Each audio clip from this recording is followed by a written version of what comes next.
okay, but I just don't like the way he claims to have created everything, and then in the next mouthful he says he doesn't remember anything. Hmm. Is that too Yeah, political?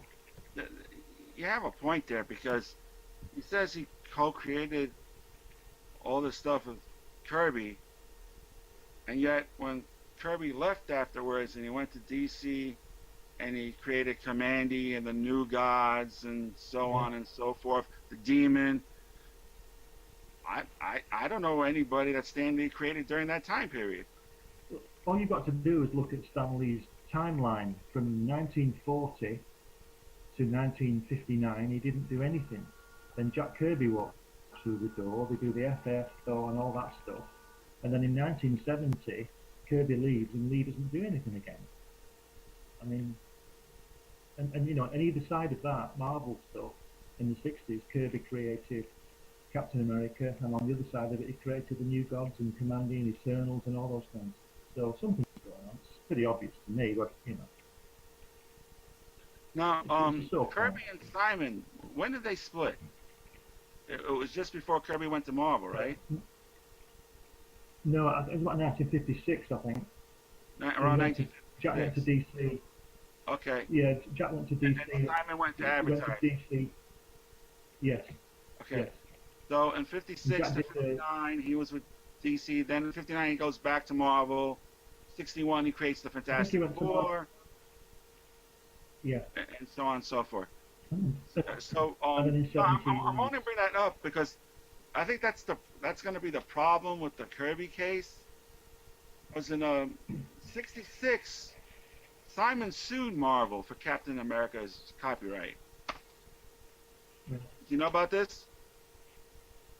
Yes, I've heard Yeah. about that. Yeah. So he sued it because he said there was a copyright. The original term ended after 23 years, and then they settled out of court. And then Simon agreed on a statement that the character had been created under terms of employment as a work for hire basis. Yeah. Okay? Well, I think that's the dispute. The dispute is about the what work for hire means. That's the dispute, as I understand it. And that's the dispute because in '99 he tried suing them again, 5 years after Kirby's death. In '99, Right. Simon sued them again under a provision of the '76 Copyright Act about the 50. Now it was 56 years that the copyright expired. So he tried to get it again, but then Marvel brought up. See, he never should have signed that agreement in '66 because That's right. they That's brought right. up that settlement agreement where he waived the rights. Well, But they're right. but in 2003 they settled, and Simon actually got royalties. Right. So if Simon But got royalties, doesn't um, Kirby might have a shot still on that too. well, I hope so. Yeah. I think one of the things that sort of proves the point to me is in the 80s when they wouldn't give Kirby's artwork back because all those copyrights were on those pages, you know, and that was the dispute because everybody else got their artwork back, and Jack had to sign a 4-page document saying that he wouldn't, you know, advertise it, sell it, display it. What was all that about? You know, everybody, you know, John Buscema and all these people all got their artwork back, but they were all Jack's characters, weren't they? Yeah. And John Romita would be a Marvel man. You know, he's always worked there. He is employed by them, but Jack never was. He was always a freelancer. Well, I think in the beginning he had a salary in Marvel. Simon worked out a deal with Martin Goodman that they would get 25% of the profits of Captain America, and and they got salary jobs, but Goodman wasn't paying them, and then they were supposedly made a deal at National, and they were supposed to get like $500 between them or something like that, and That was, that was like way in the beginning, yeah, and yeah, unfortunately, I read that they felt that somebody they confided in had talked to Goodman, and and it turns out that man might have been Stan Lee. I don't know about that. I don't know about Yeah, that one really surprised me. So, yeah, it's a lot deeper than we we think it is. that. Yeah. Yeah, I don't think I we'll mean, really ever seem really to have know. But, gotten nothing but bad deals from Marvel. This is what yeah. I've been told and looked at. creatively, it's the same thing in the music industry, where Yeah. I believe, stand corrected if anyone could text me, call me if this is incorrect, but George Clinton is going through something like that right now. With a lot of the songs that he created, he doesn't own any of it because at the time that he signed his deal, he did it work for hire.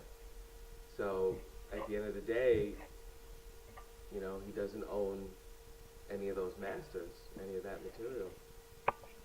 I think the music business is similar because I think it was George Michael who signed a contract with Sony back in '85, I think it was, and he gave him a check for £11 million when he was 21. Well, you know, he took the money, and then later, because they wouldn't allow him to do what he wanted to do or have as much freedom, he sued them, Mm. and that went to court, and Sony won. So George Michael appealed, and then he won. So what's going on? I mean, the only thing that happened was that the lawyers make a lot of money out of it. Right. So how could they both? How can they both be right? That's true. You know, You can't. you can both be wrong, but only one can be right. I like that one. So we can all be wrong. But anyway, and then George, George Michael went and signed with them again, didn't he, about 5 years ago? Yeah, he did. Because he was out of contract, he had no publisher, no publisher. So he went back to those guys, and they said, yeah, we'll take you on. Here's another check. Right. So the difference here is that the Kirbys never get a check. If Lisa Kirby would have got a check for $10 million last week, she'd probably not be too bothered about this case. I don't know that. Right. And it's It's funny. not the It's first funny to time hear. where artists or the estate, I guess, of an artist has sued for the copyright ownership in terms of comic books. I mean, Superman's creators had a hard time getting their Yeah. anything from DC. And when the first movie came out, Christopher Reeve, I think it was Neil Adams who led the charge to get them some money, some pension or something, because I know one of them was working as, I think, a mail clerk. Yeah, something like that. You created Superman, now you're stuck in an office as a mail clerk. And But they got about 5 settlements, didn't they, through the years, Simon and Schuster. So how many settlements can you get? Because you signed it away. yeah, Because they did, and it's probably not correct, but they did. they did, huh? So I know DC probably wouldn't have had to give them anything, but they did. And Well, Glen, the Kirby's estate has the same attorneys, though, right? I got his name here somewhere. I think his name is Martin. Martin Goodman. Mark Toberoff. Sorry. All these names. Not Martin sorry. Goodman. And then Marvel had a problem in the '90s when some artists were going after their creative rights, and those guys left and created their own comic book company, Image. Right? Yeah. It was Jim Lee, McFarlane, and was it Rob Liefeld, and I think Eric Larson was part of that group, and talented Right. guys. Yeah. And I think McFarlane's a billionaire now. I mean, I it's I between can't look Spawn at and Spider-Man this either. toy company. You know? well, Glenn, you said something very interesting. I just want to piggyback on the George Michael situation and the lawyers. It seems like it's just business as usual. Yeah. From Yeah. the fans you know, it's a little different for us, but with them it's just business as usual. Yeah. Do you think Yeah, I this agree. will destroy the genre in some way, or because it again the characters just changing them, no respect towards the backstory or even the creators of these works of art. Um, you know, is that going to be the downfall? I don't think it will be, no, because I don't think that many people who go to see an Avengers movie give a damn who did what, when, and where. They probably don't know. Most people probably don't know. There was we have, I'm sure you have them in America, some of those silly game shows on, and one of the questions to win $9, was who created the Fantastic Four and the Hulk, and the guy got the right answer in inverted commas. He said Stan Lee, Wow. and that's what the Kirby's are up against. Nobody's heard of Jack Kirby, but they've all heard of Stan Lee, and that's because he's the face, and he's put forward and puts himself forward. I did this, I did that. Never once said I did this with, Steve Ditko or Jack Kirby. He could do that, but he doesn't, and that's why I couldn't go and see him.